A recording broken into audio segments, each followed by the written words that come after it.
So yeah, cheers everybody. Thanks for joining us this evening for the Jenny Tough Adventure Special. So this Who is names these things? This was me, I'm sorry. Typical. So this is tied, it's kind of like a mashup of different titles because it's tied in with the Cycling Plus Adventure Special, which was a supplement to the last issue or the issue before. So it's the Adventure Special and it's Jenny Tough. So it's the Jenny Tough Adventure Special. So we're going to talk through basically a little bit of everything about how Jenny got started going for adventures on her bike, how you can get started, and also show you a little bit about how you can find some great routes on Komoot for getting on your trips. So who are we and why are we nattering on to you? So I'm Elle. I'm not the UK media manager, I'm the UK community manager. Oopsie. This is a picture from a trip I did last year. We spent 2 weeks bikepacking around Slovenia on mountain bikes.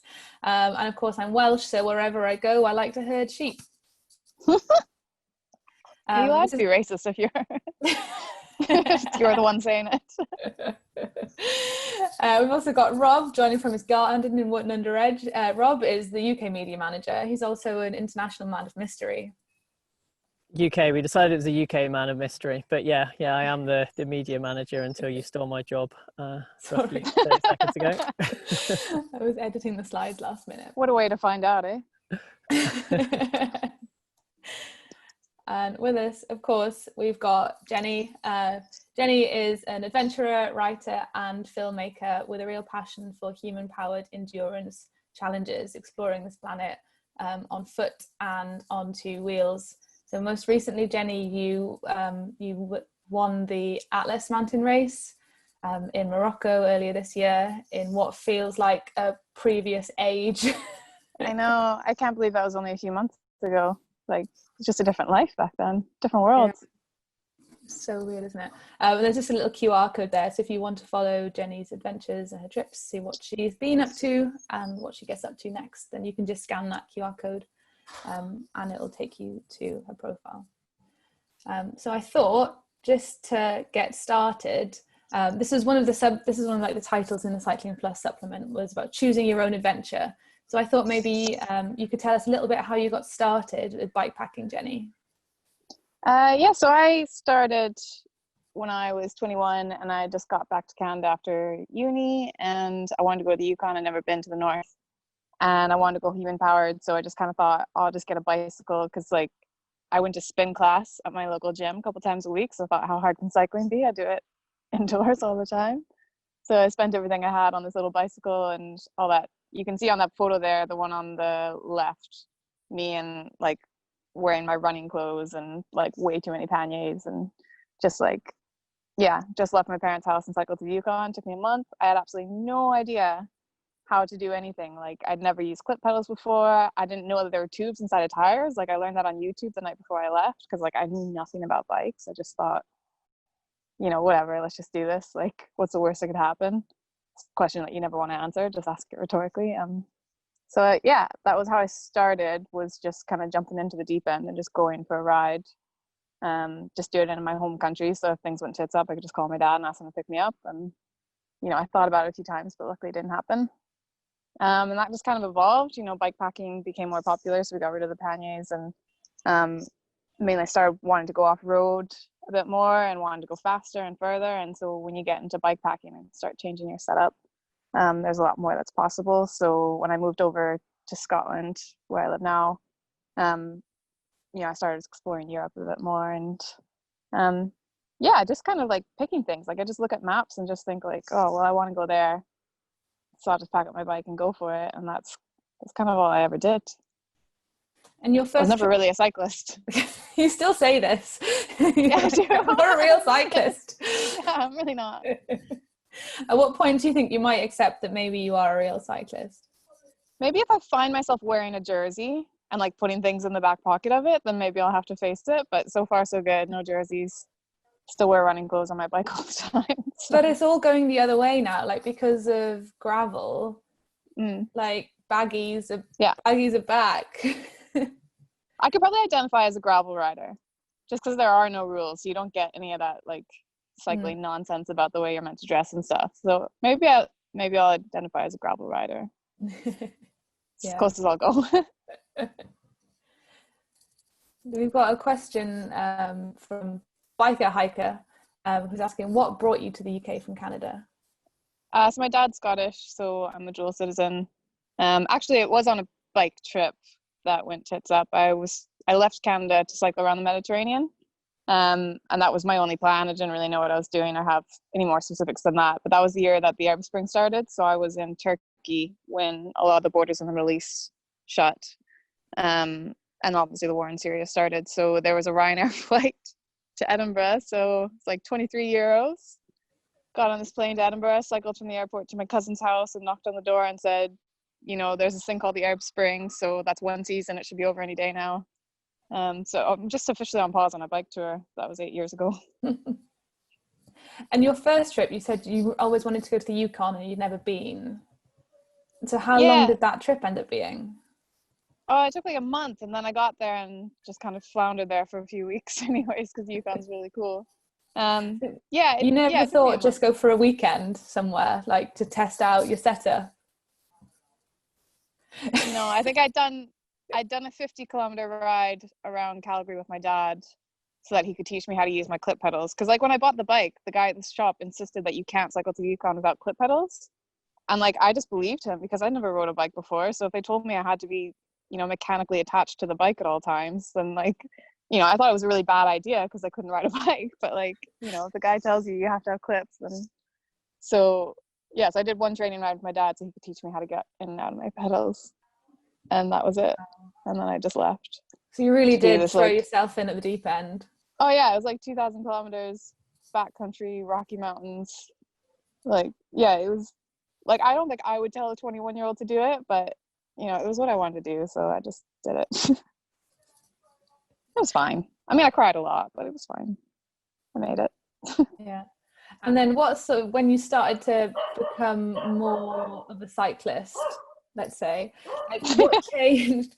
Like what changed in terms of like how you approach the trips? I think just gaining confidence was kind of the big one, and then realizing about off-road, because I didn't really know about off-road riding when I started, so I only just knew how to like look at a map. Oh, there's a dog coming to say hi to me. Yes. Sorry. So I was only ever riding on roads, and then once I moved to Europe and started like finding all these other routes, like Europe just covered in cycle routes, so it's so easy to pick a place to go because there's, you know, like Eurovelo and stuff like that was really popular at the time. So I think I just started looking at that stuff, and you know, I'd never been to any of those countries, and I was just so excited. So I would just start doing more, and every time I went, I realized I could go with less kit, and the bike would be lighter, which means I would go further, which means I would be more comfortable, and like, you know, every time I just got a little bit better.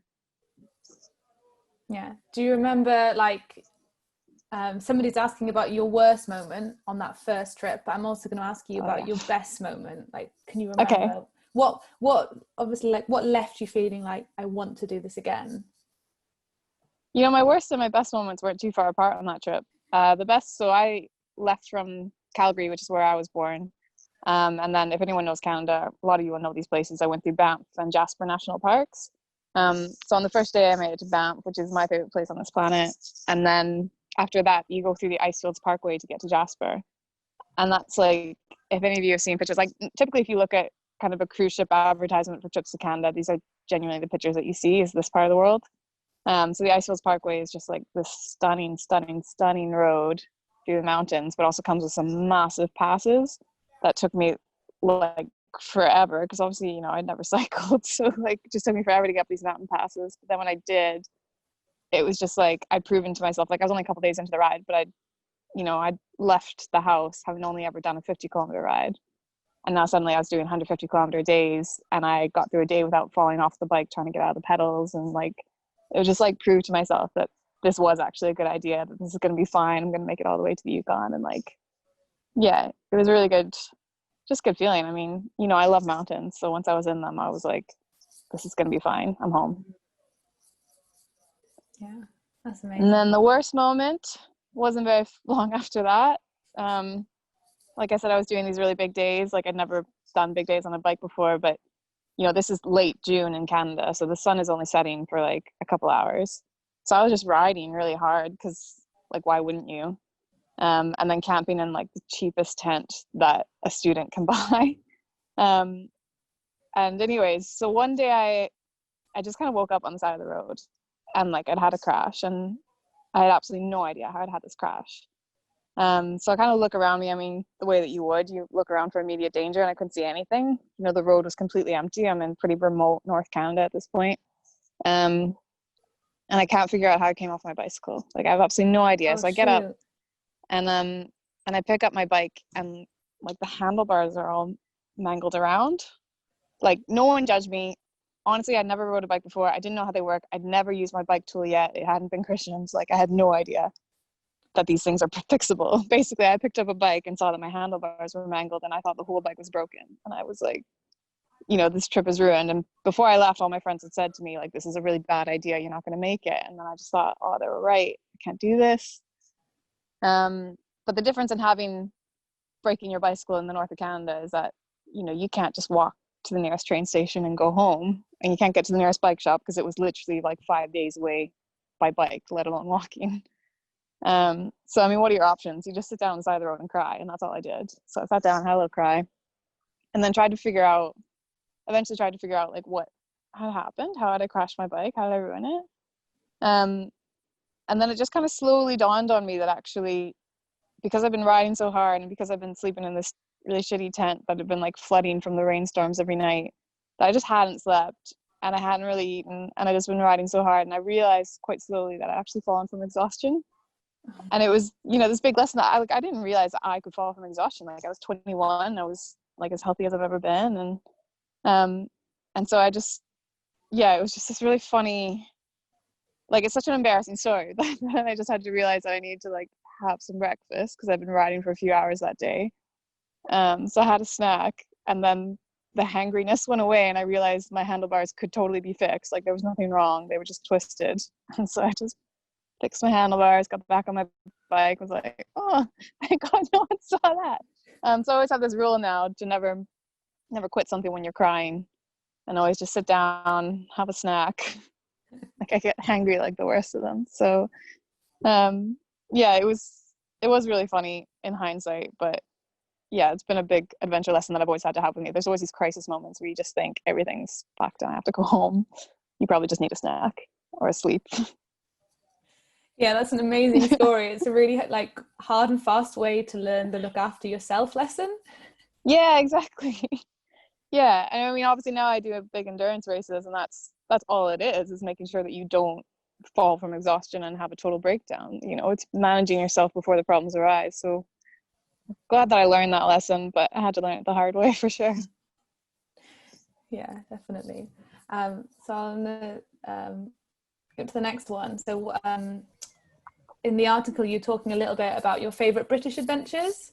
And so one of the ones that you mentioned was the Pennine Bridleway, and I think also Land's End, John O'Groats, and Coast to Coast.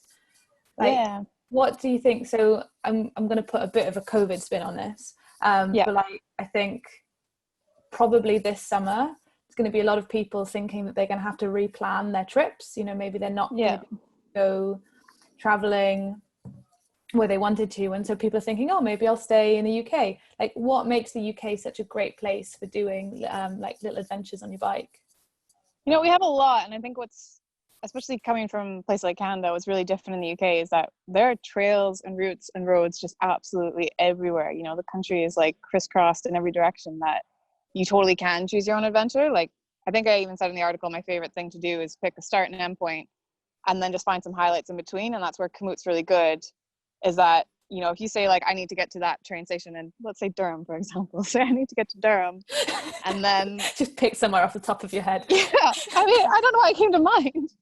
And then if you pull that up on the Komoot map, you'll see lots of little like highlights that other people have put in, and you can look at the pictures and say like, oh, that's a really beautiful campsite, I really like to go there, or something like that. And then you can just fill it in. And that's like quite cool about the UK, is that you can have so many different types of adventures, and they can all end at a train station. So I think, I mean, we just got so much. It looks like a small island, but it's just absolutely ram-packed of different types of riding. Yeah, definitely.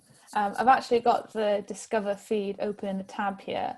I thought we would just show people like how they can come across some of, either like they can plan their own routes through the route planner. And Yeah, it's better than my hand talking and trying to explain it this way. You just show us. but also people can go, they can search for routes. So you can either use the search bar, like if you know kind of roughly where you wanted to go, or you can also go to browse routes and topics. And I think a lot of people don't realize this, but we have like route editors working for us. So essentially like publishing little mini guidebooks in Komoot. So you could look for like bike touring routes and trails. That sounds like a dream job. That's so cool. Mountain biking trails, bike tours for long weekends. There's loads of stuff here that you can just kind of spend hours armchair touring from your laptop. But yeah, there's some great stuff, and you can search. There's loads of stuff, and a few people might have heard of our UK mountain biking editor, Catherine Moore. So she's been putting a lot of these like multi-day routes and stuff up. She's a badass. She's cool. Yeah, she's very cool. So you could search for like Manchester. It's gonna work. With regards to going places, Jenny, there's a question that's come in. So if you could only go to one more place that you haven't been before for an adventure, where would it be? Where would you go? Brutal question. You know what? This is going to be off the Komoot network, but there's only one continent that I haven't visited, so it would definitely have to be Antarctica. Would be my last hurrah if I got one last trip. Fat biking or running? Yeah. Oh, that'd be cool. Probably take skis and a poke, wouldn't you? I don't know. Jesus, one adventure and one sport? Like, how hard is this question? Not fair. Yeah, maybe I'll fat bike to the South Pole. That's probably been done, has it? Someone look that up. I don't know. If it hasn't been done, I'm going. Yeah, does somebody want to have a quick Google? Has anybody fat biked? Let us know. Surely someone has. I bet you've been there on a pogo stick and everything. I feel like that South Pole has a lot of records. I feel like someone sets a record there every season. I'll still go. Yeah, I think it might be a little bit off the Komoot network. Yeah, but, I think there's one road. Just do it all on satellite view. Yeah. But yeah, so here's like an example. This is like the part of the GB Jura route, Great Britain Divide by the Racing Collective. So you can see here, this is like a multi-day collection. It'll take you between like 5 and 10 days. It's 400k. And the really nice thing about these collections is that you have all of this like guidebook style introduction to the route. And then every day you have as a GPX file with a little introduction about what to expect on that day. Little overview. We had that for the Atlas race, so that was kind of how we all got to plan the race. Was like these daily Komoot GPX files, but they were just like, oh, I think they all read the same. Like, this is a really remote section with really gnarly trails, and riders will surely die. And it was just like kind of always really like, I think they're all still alive, so you can go look at what we were up against. But oh my god, yeah, maybe for some bleak reading. But it was really useful. Every mountain bike highlight in the Peak District is like slippery in the wet. Yeah, exactly. It's like, oh, what is the brand? Understatement. And it will be wet. Apparently it has been fat biked. It's been good. Handmade a double fat bike. So like 2 wheels at the front and 2 wheels at the back, like a fat quad bike. Okay. That's cool. Sounds fun.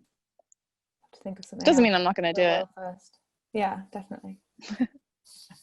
So yeah, there's loads of like ready-made route inspiration if you're not necessarily confident to start planning your own route just yet. Or if you want to learn how, follow Komoot on Eventbrite and you'll get notifications of our future events. There you go. That was smooth, wasn't it? That was good. Awesome. So we haven't actually had that many questions about bikes. I thought this would be like question number one. What's my tire pressure? What's your tire pressure? Like, what width tires do you run? Steel, carbon, aluminium? Do you run a dynamo? All these questions. Steel. obviously. Steel is real. Steel is real. Do you run a dynamo? I do. I think for the off-road stuff, I think if I didn't have one, I wouldn't get one now. Like I had it in the Silk Road. I mean, around the same bike and the same setup for the Silk Road and the Atlas race. And for half the time, the dynamo's not charging because you're going so slow.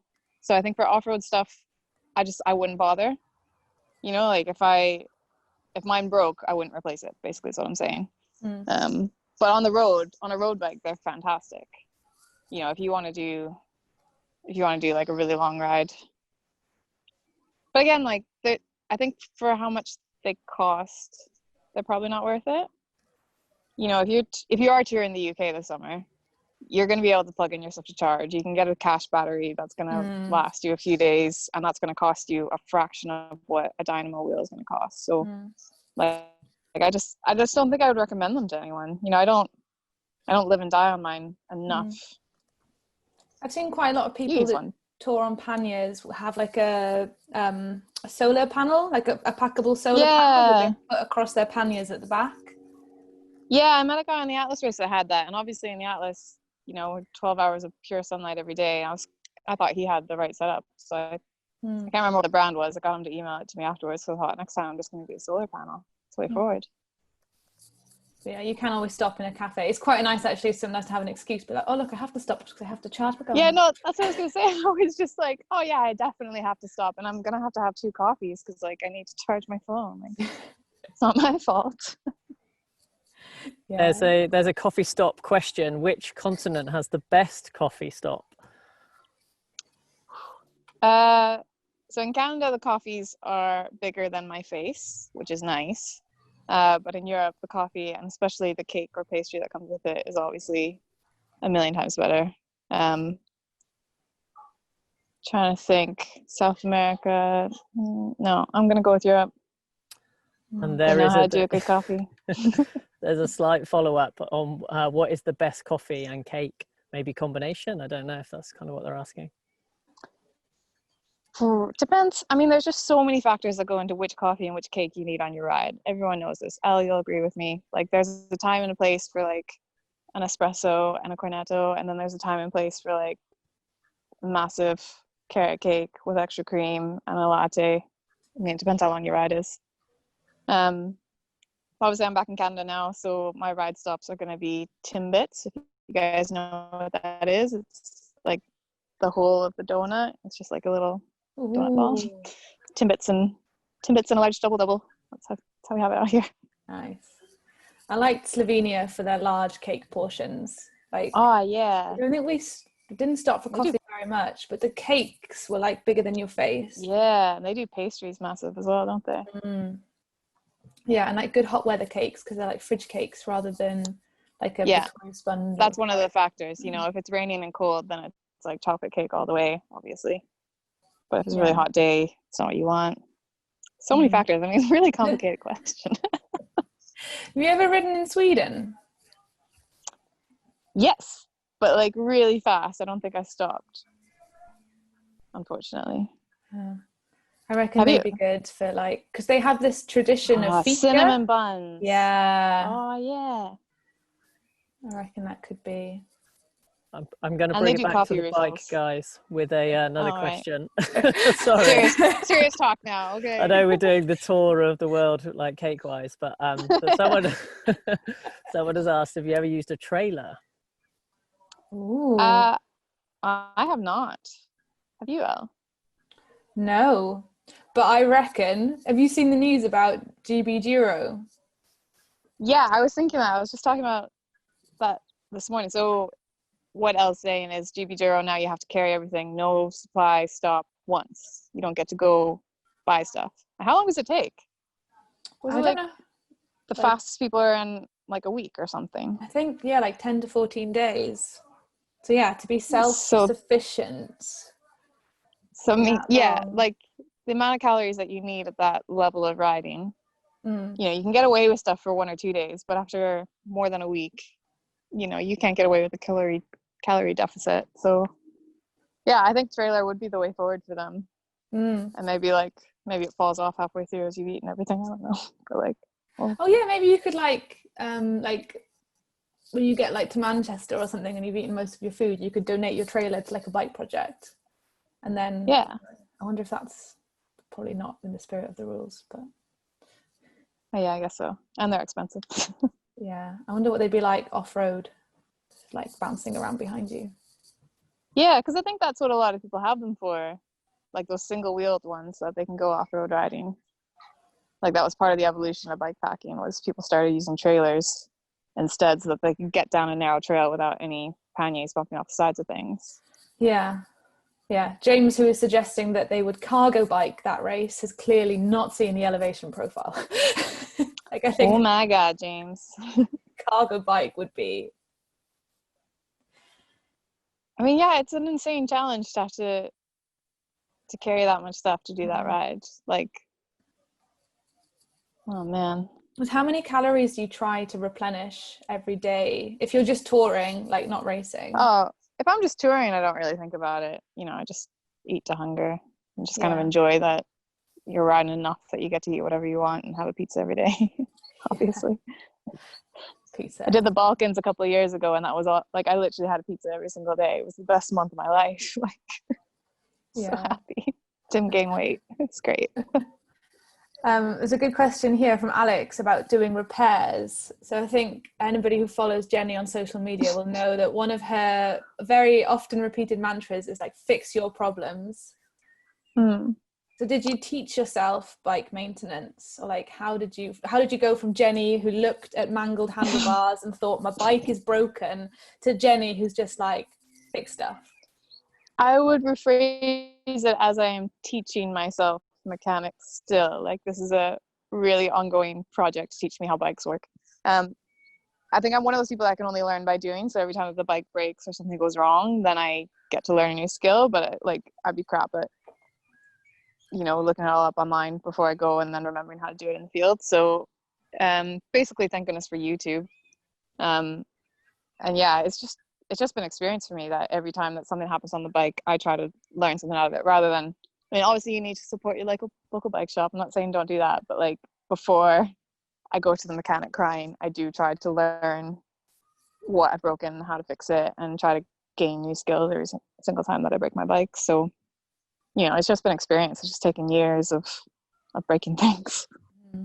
Or just like taking it to the mechanic and the mechanic telling you, like, the reason this broke is because you did this. This is how you can... like don't throw money at the problem and just say like fix it for me. Like stay there with him and say, or her, and say like, you know, what is this, and teach me how to do it in the field, because you know this is probably going to break when I'm hundreds of miles away from anyone sometimes. So if I took your tool roll or like bottle toolkit off your bike, what would be in there? So it grows every single time that I break something.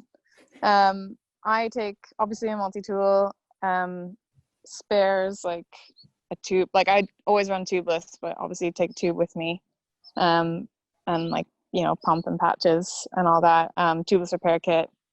I went through like a year of just breaking chains all the time, so now I have a chain, like a specific little chain tool that's like this big, and I love it. Knife, duct tape, cable ties, you know, obviously the major essentials for fixing anything. What else have I got? Yeah, just spares and like wipes for the chain and stuff like that. Like it'll change depending on which bike I have and how off route I'm going, like how far away from civilization I'm going. But yeah, the basics are just your tool, your multi-tool, your puncture repair, and duct tape, cable ties. Yeah. Always. If you can't fix it with duct tape, then it's not really broken. Yeah, exactly. Yeah, definitely. I went through a habit of I used to never carry a quick link, and I had chain break, and now I always have a quick link. Yeah, that was my lesson. That was I think last summer. But it tends to happen after you needed it. Odds. Jenny, have you ever had a mechanical that you couldn't fix, I guess, out on one of the adventures, expedition type trips? Yeah, I was cycling the generic Alps last summer on my road bike. So that's the Balkans. It was like God, it was so cool. But I was in Kosovo in a massive thunderstorm, and I actually broke my wheel really badly, like smashed the rim the whole way around. You know, and you can't fix that. It was a carbon rim, so it was fucked. Sorry, I swore. I said I wasn't going to swear on this, but it was. So that, like, there's nothing you can do at that point. That wheel is toast. So I just had to wait for a replacement to come, and Hunt were really good, and they did send me a replacement. But the thing was, I broke it in Kosovo, and Kosovo has, first of all, no fancy bikes, so I couldn't just buy a new wheel and get going because there's no such thing as disc brakes and road bikes in Kosovo. So I couldn't buy a wheel.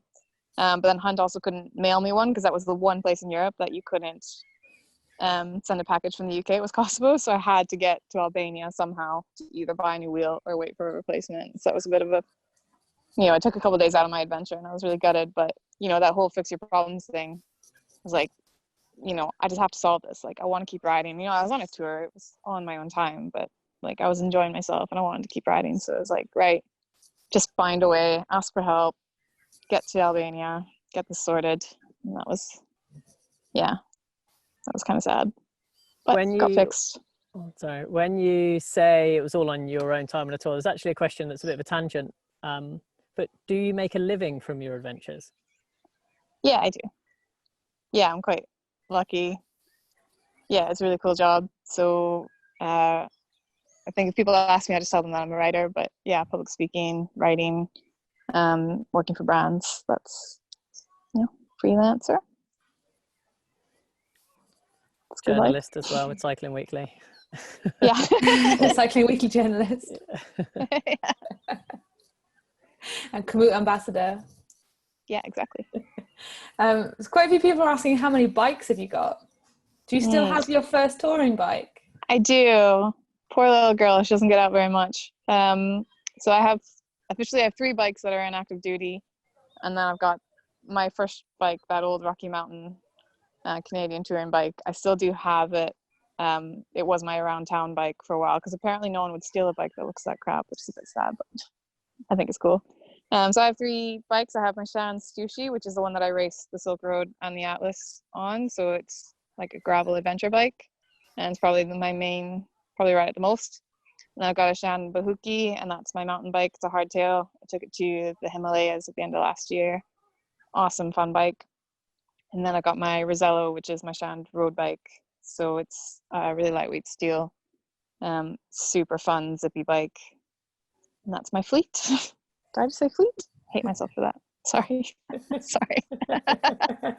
It's all right. I'll move us on.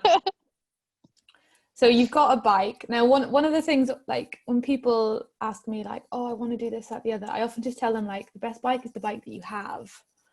Because, like, you probably learned so much from moving from, like, your touring bike to the bikes that you have now. You've learned so much about what you like, your setup and everything else. It's probably the same with kit as well, isn't it? Yeah, and like I ran that Rocky Mountain touring bike. I ran that for 5 years. I did a triathlon on it. People didn't like it, but I did it. And like, you know, it was the bike I had, and I loved it. And you know, I think someone gave me the advice early on, like most people have heard this one, that don't buy upgrades, ride upgrades. So just make yourself stronger. And so that was what I did for a really long time before I ever bought a road bike and got something to go faster on. Yeah, so I always rode that bike. And then when I went into mountain biking, I wanted to go bike packing. I just literally took dry bags and strapped them to the frame with whatever crap I could find. Like, you know, it doesn't actually take a lot. Like, obviously it's a lot of fun when you've got really good kit. And I do love that now. Like, doing something like the Atlas Mountain Race, obviously you want your stuff to perform really well, and you want it to be reliable, and you want it to be lightweight. So when you get to that level, it's nice. But, you know, for years I was not riding that kind of stuff. I was just riding whatever I could find and strapping it to the bike. And, you know, I still had tons of fun. Yeah, the bike that you have is definitely the best bike. You can just tailor your adventure and tailor yourself to what you've got. Yeah. There's quite a lot to be said for just like lashing a dry bag onto your handlebars and just like pootling off into the woods. Yeah. And remember, every bike is a gravel bike. Oh, yeah. Officially. It's just a state of mind. I've seen Rob go down some pretty gnarly stuff on a gravel bike. Nice. It's the way forward. He's a very, very capable bike rider. And what do you take? I guess it's quite different if you're doing a race or if you're doing just a tour for fun. But in terms of your sleeping arrangement, what do you take with you? Do you take a tent or a bivvy? It'll depend on the climate. I'm a really big fan of the bivvy and just going really minimal, because obviously the less stuff you carry, I do think the more fun that you'll have. Not just because your bike's lighter, but also you're just responsible for less stuff, and it's kind of like freeing to not have stuff. So I'm a really big fan of the bivvy. I just have a hydrophobic sleeping bag, so I don't even have a bivvy sack. I just take a sleeping bag and a mat, and then you can sleep under the stars, and I find that just the best thing in the world. But obviously the climate doesn't always permit that. I live in Scotland, where like a waterproof tent and a midgie-proof tent there's a few months of the year where you're not going out without those things. So yeah, it'll just depend on the ride, the place that I'm going, and what my goals are. Like, you know, on a big bikepacking event or something where I'm trying to push myself, I might only be sleeping a few hours, so I'm not going to bother with a tent. Whereas if I was on an adventure with some friends and I just wanted to like chill and have a campsite every night, then, you know, a tent's great. It just depends. Yeah. And then you really like, do you every single trip, do you kind of follow the same routine of packing everything away in the same place? Do you know exactly where everything is and how long it takes you to like go from like riding to like set up in camp with some food on the go? Yeah, I'm pretty delicate with it. Like, I know some people at the end of an event, there's just stuff hanging off their bike everywhere and everything's chaos, but I'm really like, the bike stays neat no matter how fast or hard I'm trying to ride. So yeah, the tools are always in the exact same place in the frame bag, and the sleeping kit is always on the front, and the stuff that I need day to day is always on the back, and the food and stuff like that. Like, yeah, I mean, it took me a while to dial down to exactly the way that I like my kit, so I definitely tried a lot of different iterations of how to do it, but just, you know, now I've done it enough that I've got it really dialed in, so I know how I like the bike to go. Jenny, do you take any like non-essential kit, any comfort items? Tim asked a question actually right at the beginning of the session, and we've now got to a stage where we can answer it. No. No. Like, I mean, the camera is maybe on the line. Like, that's the only thing that I think everything in my kit always has to be something that can keep me alive and keep the bike going. And my camera is the only thing that would fall outside of that. But I'm a really big believer in a toque, which is the Canadian word for like a bobble hat. Like, it's got to have the pom-pom. I just can't have a little cap. It's got to be a toque. So maybe the pom-pom's the only superfluous item, but I just believe you're way cozier in a toque. You just gotta have it. Just wouldn't go camping without one. Do you take any luxury items, Rob? No, not really, in all honesty. No, I kind of like the idea, I like you were saying, I like the thought of literally having the bare minimum and just everything you need, and it being really like just a really simple way of kind of living. The only thing is, maybe I might download the odd Netflix episode to my phone sometimes if I'm sleeping on my own. There's a little bit of comfort there, but that's about it. But I don't think that really classes as a comfort item. Yeah. What kit do you take to navigate with, Jenny? Yeah, it's dress up kit. What was that? What do you take with you for navigating? Sorry, I think we're going over to. On bike, I'll use a computer because I don't love having my phone out front, especially if the weather's gonna go, or if I'm going mountain biking and I'm gonna crash. So I'll it's quite easy. Like, I use a Wahoo, so it's only that big, and then if you download everything to Komoot, it just syncs automatically through my phone. So then the map just goes on my little bike computer, and I just prefer that to my phone. So I'll have my phone kind of in the frame bag somewhere that is completely safe. So if I need to reroute on Komoot at any time, I can take out my phone, do that, and then it just syncs to the computer. Like, the computer can't really do anything on its own. So that's the way I do it. I found it to be pretty seamless. I don't usually even have to stop the bike. I can usually just do it with the phone in one hand, and I'll just like go to the computer. And that's how I do it.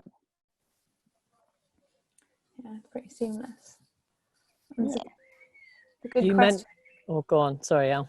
Oh. I think I might be picking up the same question. Talking about your camera as your like maybe superfluous item. Alex clearly watches a lot of your videos and is asking. Thanks, Alex. Do you know like, do you have in your mind a plan of when you're going to film, or do you just kind of just go with the flow? No, I just go with the flow. I think that's kind of the funny thing about solo adventures, is that you can just kind of be in your own head for so long, and then the camera can kind of take you out of it because you remember that there are people that you love back home that you want to show this place to. But yeah, like, I mean, when I was in, probably the last time I used it was in Nepal, where I had a whole month of bikepacking around the Himalayas, and it was fantastic. But there would be days where, like, it was just a stunning day and every village I went to was beautiful and the mountains were amazing. I just couldn't put the camera away because I was just, like, so stoked. And then there'd be days where I just didn't feel like it, where I just wanted to have the adventure to myself, and I just didn't really want to have to think about the world outside. You know, I was just there to breathe and ride and do nothing else. So I would, like, not use the camera for days. So yeah, no, I just kind of go with the flow. I'm not very professional at it. I'm not very good at it. So, you know, I think if you're more sophisticated, you would do it otherwise. But that's kind of how I do it. It's just how I feel. Well, the end product is always very watchable and always makes you feel like you're there. It must be really hard if you're having like either a really, like, almost like euphoric moment or a really low moment, and you feel like, oh, this is kind of integral to the story of what I'm trying to tell, but, you know, I've got this, like, problem to deal with here, like, you know, to remember to almost, like, get the camera out and turn it on and kind of include that moment. Yeah, that stuff is hard if you're on your own, because you can just so easily say, like, screw this, I don't want to remember this, like, not bother. But then, yeah, that's definitely something I've learned as far as, like, documenting my adventures and wanting to look back on them later, and wanting to really, like, even just for me personally, like, not for anyone else, but just wanting to really remember those moments and those lessons that I learned.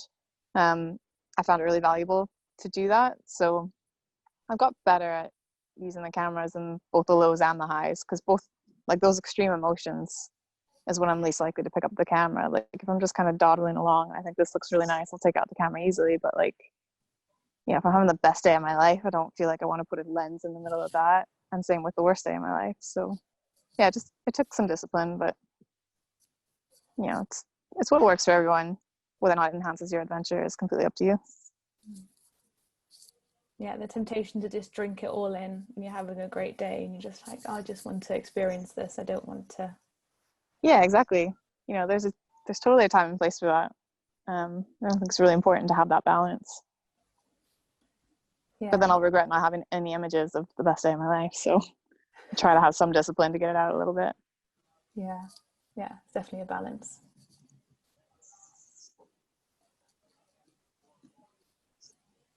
And then the last thing that I wanted to cover was about mindset.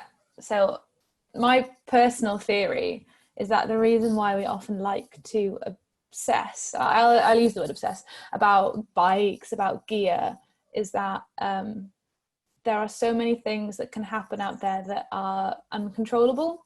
You know, they're random, they're down to chance. And so we like to control as much of the situation as we possibly can. So how, like, in terms of if you're preparing for a trip, you know, how do you prepare yourself mentally, or is it just something that do you feel like your mindset is something that you've kind of just, like, practiced and honed over, like, years of doing these big trips and expeditions? Or do you think you've always been someone that, like, nominative determinism, you were born Jenny Tough and you were just like, oh man, I'm gonna grow up tough? I do get asked that a lot. Yeah, no, it's definitely something that's worked on. Like, I mean, that incident when I was trying to cycle to Yukon when I was 21, I had a big cry because my handlebars were twisted. Like, I wouldn't cry about that now, but it's taking me time to recover from quite a lot of different things. Like, I think the scary and wonderful thing about who I am now is that I can almost always honestly say to myself that I've been through worse times. And that's maybe not, like, a great accolade at my age, but, like, you know, I can usually calm myself down because I can remember a time that was worse. But I like the way that you set that up about, you know, you're going to do everything to make sure that, like, less things are going to go wrong. And that's basically what it comes down to, is you have to say to yourself, if I'm going to have an adventure, that means that there are going to be unknowns. That means that you're going to go outside your comfort zone and there's going to be risk. You know, you can't guarantee it's all going to work out because it's an adventure. Otherwise it's just not an adventure without those unknowns. So obviously I always do go through my risk assessment, maybe not super officially, but, you know, I'll say, like, what are likely to be the problems? Like, is the weather going to be bad? Are the conditions going to be difficult? Is the trail going to potentially be too slow? Is the country going to be hard for me to be in? Like whatever, like make a list of like what are these problems, and then you're going to mitigate against as many of them as you can. So if the bike setup can change, if you need different like backup routes just in case the route that you picked didn't go, whatever it is, you're going to go through all the steps and mitigate against any known risks, just knowing that like a big adventure means that there's going to be so many unknowns. Like you might have a catastrophe, you know, you might crash your bike, you can't really say much against that, or like the world could change, you never know. So yeah, obviously you're just going to take care of the knowns and pack for them, and make sure that you've got the tools and stuff for stuff that you expect to go wrong, so that there's a lot more room, I guess, for the other stuff that's going to happen. So I got the sun in my face. There we go. Do you do any specific training, Jenny? No. No, I don't really, because, you know, the way that my life, pre-COVID life is, I am doing big things kind of throughout the year. Like obviously I run a lot and I cycle a lot. So I'm kind of have, like I'll do a few big races and a few big expeditions in a year. So I'm pretty active. I think I'm just not the type of person that would train specifically. Like I am really active. I do exercise every day, maybe sometimes twice a day.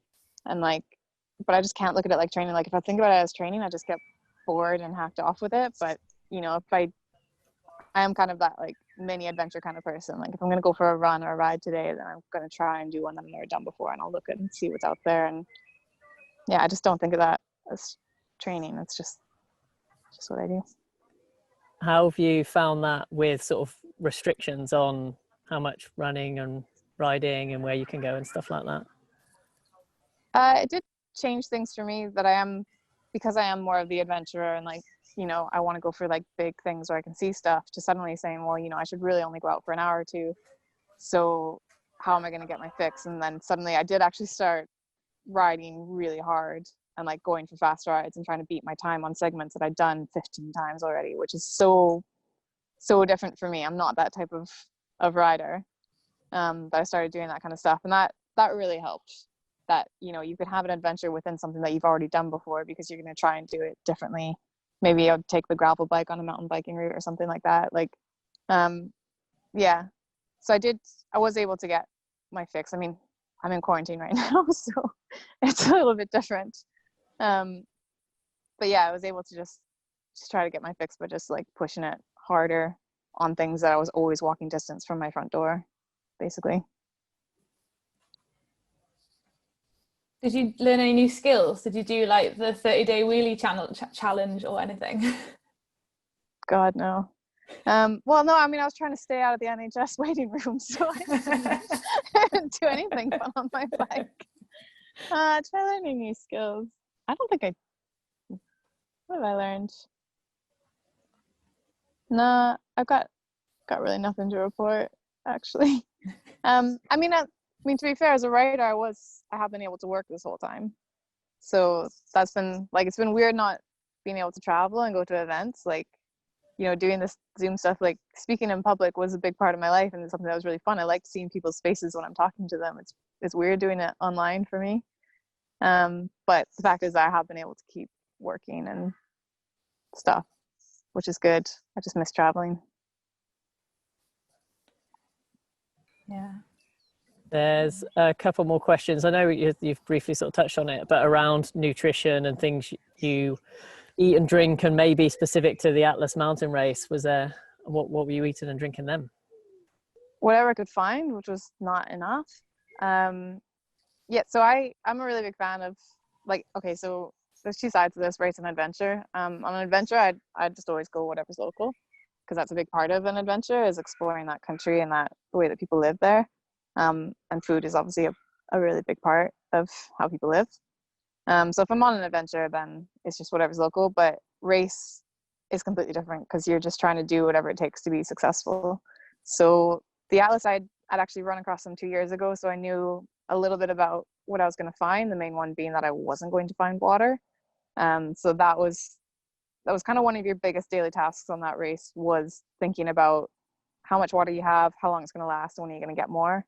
So that was was a big challenge. You're just kind of always cutting it really fine with your dehydration. And we probably got, supplies were pretty distant.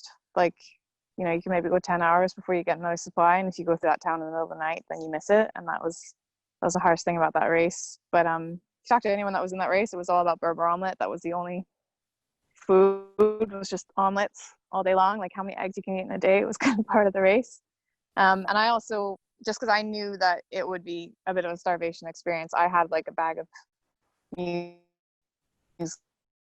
and dried milk in. Was actually like some dry food to keep me going. It wasn't nice. Like I didn't feel healthy at the end, but that race is only a week long, so you just do what it takes. Hope that helps answer that. Just drink all the really sweet sugary tea that you can get your hands on. The mint tea.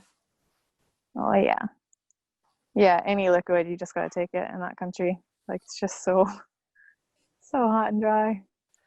Do you think you'll go back and do it again? The Atlas Mountain Race? I would say no, because I'm not the type of person that would do something again. There's too many things that I haven't done yet. The further we get away from that race, all my memories get fonder and fonder. That whole Type 2 fun thing. It was a really cool experience, and of course, I'd love to do better than I did. Like I did feel like I was a little bit disappointed in my time at the finish line. Like I felt like I did feel like I could do better, but at the same time, I got my results. Should probably leave on a high. And yeah, I'm just not the type of person I could do something again. I'm not sure I could go back, I think. Yeah, it sounds like a crazy event. It's cool. You should all do it. Would you fancy it? I'm tempted. I kind of want to take a mountain bike and show all these gravel riders what a real bike can do. Gravel bike's fine. What are you talking about? It's fine. Jenny, so I think you mentioned a couple of the other brands that you work with, but someone's asked about your saddlebags. I don't know if you just generally want to, as we're getting near the end, give a shout out to some of the other brands that you sort of work with. I use Apidura. So the bags I use, on the Atlas, they didn't need to be waterproof because it didn't rain a lick, but they are completely waterproof, which is really nice. Like I said, when I started, I was just strapping whatever I had to my frame, and that certainly does work for a time. But having something durable that was purpose built, especially in a race where you want to get things on and off the bike really fast, that's really helped in being organized. So I've been wearing those bags for 2 or 3 years now, maybe. Them made in the UK.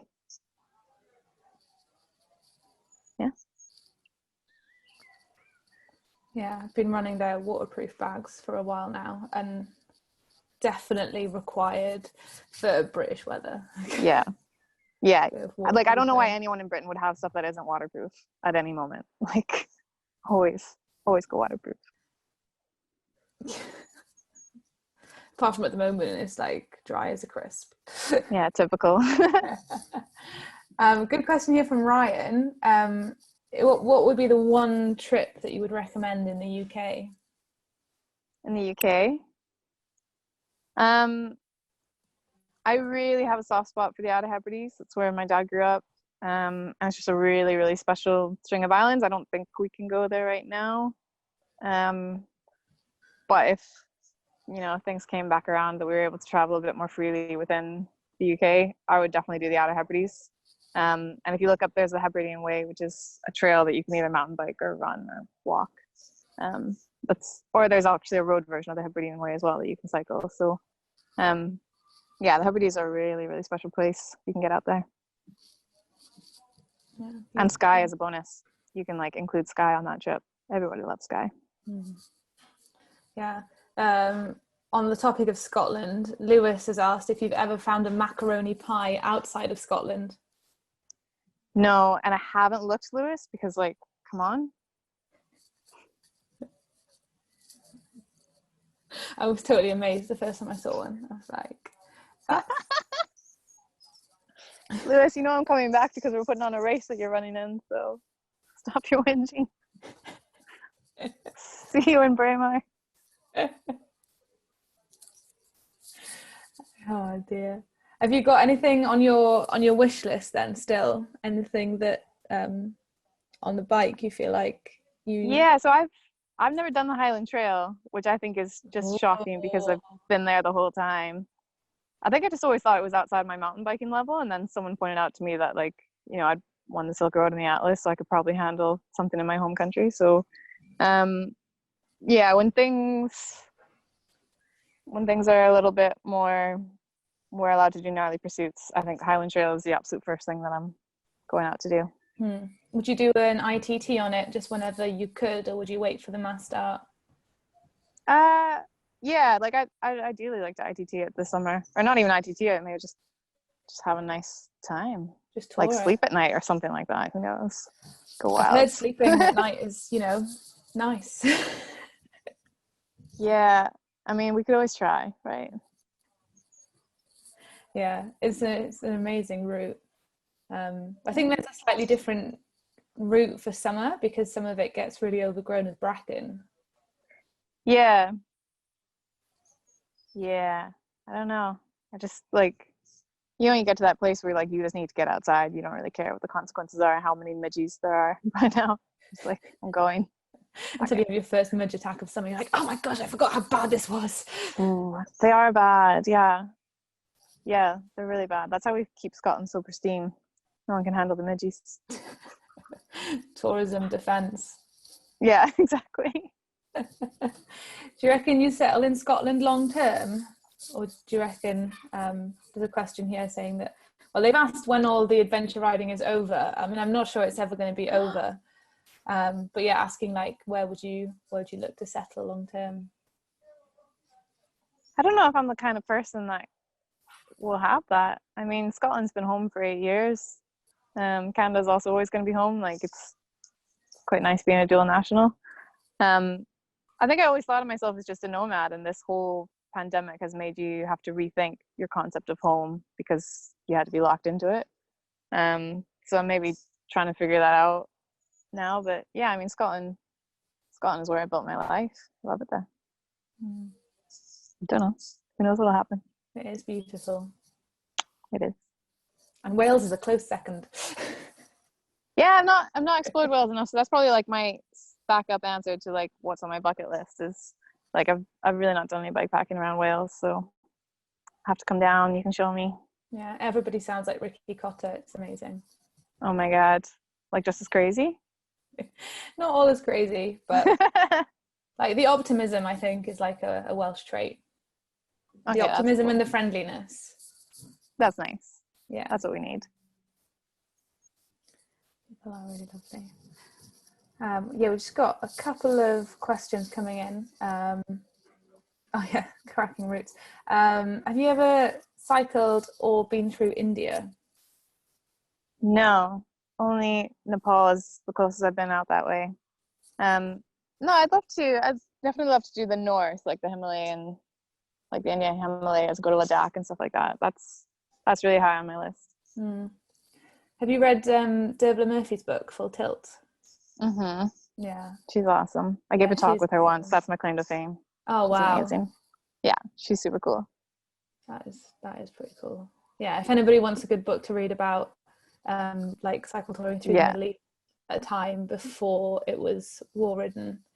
I know, and she talks about Afghanistan and like how much hospitality she had, and you just like on one hand you're just like happy to be able to read about it the way that she writes it, on the other hand just so gutted that, you know, it's not something our generation will experience about Afghanistan, which is a real shame. She tells some wonderful stories about that area. She's just like she conveys so well like the culture, and she's so respectful, even though she's just going through as like an Irish lady on her bike. She's so respectful to the other cultures, and she just relays it so vividly in the book. Yeah, she's definitely one of my inspirations, both cycling and writing. She's amazing. Do you carry a hip flask? Sometimes, That's a Debla thing, isn't it? Yeah, sometimes, especially if it's going to be cold. Yeah. I remember flicking to like the back of her book and reading her kit list, and it was like a pistol. I was like, oh. The other one I picked up from her was carrying a knife. I was never into like arming myself. And then I was in Bolivia last year. I think I told you it was a bit sketchy. But I remember when I met Debla, she was telling me about the knife that she carries for protection, because like she's been in a few scraps and stuff. So that was like when I went and bought a knife, I felt like I was horrified that I was doing it. Like I didn't like going to the shop. I didn't like looking for a knife. I never owned a weapon in my life. And so I just channeled my inner Debla Murphy, like use her accent in my mind and everything, and bought myself a little knife. Yeah. Or a little like Leatherman pliers. That's really useful. Yeah. Like not for a little trip, but for a big one where you think you might have to bodge a few things and force a few bits of metal. Yeah. Just force a quick release back on. Yes, we've come into the end of the hour, so I guess there's just not much left for us to do but to wrap up. So thanks everybody for your time this evening, for your questions. Thanks so much, Jenny, for waxing lyrical about all of your amazing Thanks for adventures having me. and speaking so honestly about, you know, the early days or the things even now that go wrong. That's like really amazing that you just like you don't try to pretend that, you know, everything goes perfectly all the time. No, it doesn't. It's not an adventure if it goes perfectly. Like, and we all had to start somewhere. Yeah, it's really refreshing to hear. Thank you. Oh, thanks. So yeah, so anybody can follow Jenny on Komoot, or you can also check out some of the Cycling Plus routes on their profile. Lots of inspiration there for local adventures for all over the UK, if you fancy something. Cheers, Rob, for co-hosting with me and fielding the questions. Thank you very much. Yeah, awesome. Well, thanks so much, everybody. Thank you for your time. Thanks for joining us. If you follow Komoot on Eventbrite, you'll get notifications of any more talks and stuff that we're doing. I'm trying to think what we've got coming up. I think we've got one, not next week, the week after, about peak bagging and hill climbing. So if that's also your bag, or maybe you like a lot of hike a bike and you want some hiking tips. It's the only way to train for the Atlas race. You gotta get your hike a bike nailed. Really? Oh yeah. Just carry your bike around Morocco. That's all it is. Maybe you should get one of those little backpacks, you know, the ones that you can like just put your bike, I think it's got like a stick on it, and yeah, you pop your bike on it, and then you can just walk around with your bike hands-free. Yeah, I've looked those up.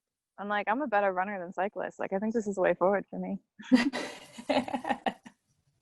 Just leave the bike at the start and be like, see you at the finish. Yeah, exactly. What do I need with this? Awesome. Oh, have fun on your bikes, everyone. I hope we've inspired you. Yeah, enjoy the sunshine. Enjoy the sunshine and adventure responsibly. Awesome. Cheers, everyone. Thanks very much. Cheers. Night. Cheers. Bye.